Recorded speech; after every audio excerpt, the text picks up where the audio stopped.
springs having force constants K1 and K2 are stressed till their elastic energies are equal. सबसे पहले तो अपन ये समझते हैं कि फोर्स कांस्टेंट क्या होता है. सपोज मेरे पास ये स्प्रिंग है, अभी ये स्प्रिंग फ्री है.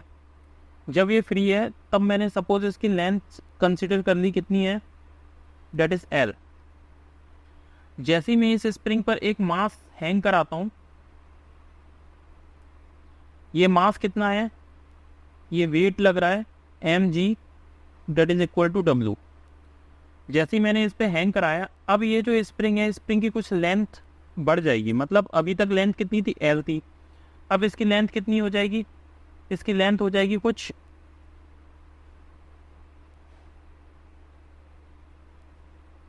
इतनी लेंथ इसकी इंक्रीज हो गई यहां से और यहां तक. ये जितनी लेंथ इसकी इंक्रीज हुई, ये वाला पार्ट मैंने मान लिया x है, और ये वाला जो पार्ट है डेट इज L.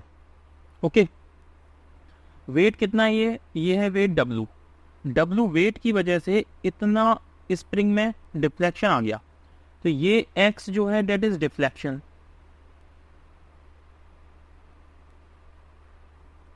और ये क्या है, वेट W. तो स्प्रिंग कांस्टेंट ये बोलता है, स्प्रिंग कांस्टेंट मतलब फोर्स कांस्टेंट या फिर spring constant K is equals to होता है लोड पर यूनिट डिफ्लेक्शन. मतलब लोड और डिफ्लेक्शन का रेशियो कहलाता है स्प्रिंग कांस्टेंट, जिसे अपन फोर्स कांस्टेंट भी बोलते हैं. अब स्प्रिंग कांस्टेंट मुझे अगर K1 दिया हुआ है, तो इसके लिए मुझे फोर्स दिया हुआ है F1. तो मैं W की जगह क्या लिख सकता हूं, F1 अपॉन डिफ्लेक्शन कितना आएगा, x1. ओके. सिमिलरली अगर मैं सेकेंड स्प्रिंग के लिए बोलूं, तो सेकेंड स्प्रिंग के लिए K2 इज इक्वल्स टू कितना हो जाएगा, F2 अपॉन x2. यहां से मैं अगर लिखूं कि F1 is equals to K1 into x1, F2 is equals to लिखूंगा मैं K2 into x2.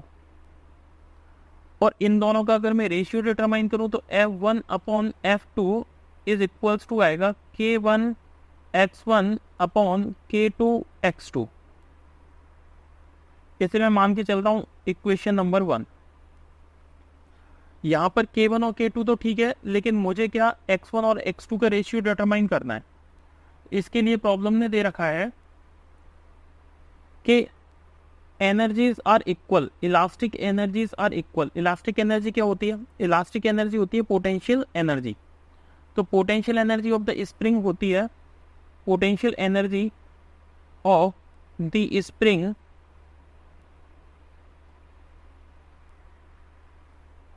Is given bye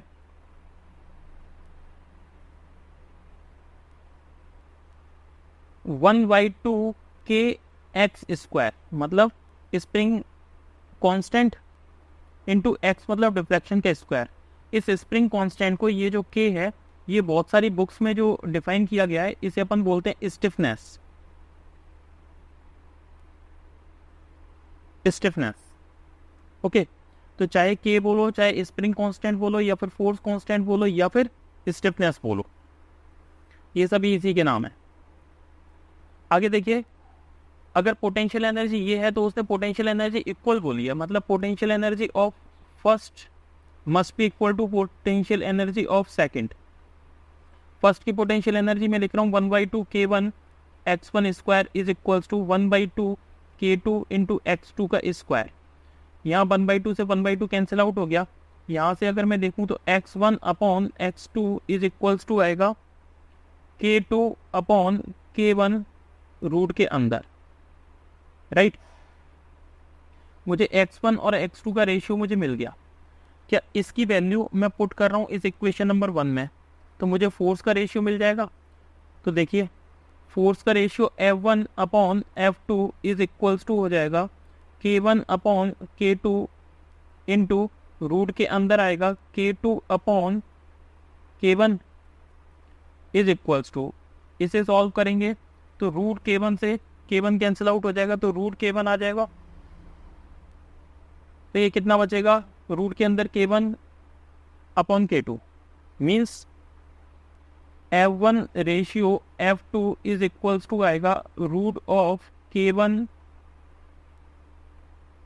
into root of k2 upon root of k2, ये इसका रेशियो आएगा। मीन्स इसमें ऑप्शन मैच कराते हैं। ऑप्शन देखिए k1 k2 ये गलत है, ये सेकंड वाला ऑप्शन बिल्कुल सही है, थर्ड वाला भी रॉन्ग है और फोर्थ वाला भी रॉन्ग है। मीन्स ये सेकंड वाला ऑप्शन सही है। इसका करेक्ट आंसर कौन सा है, करेक्ट आंसर ऑप्शन बी।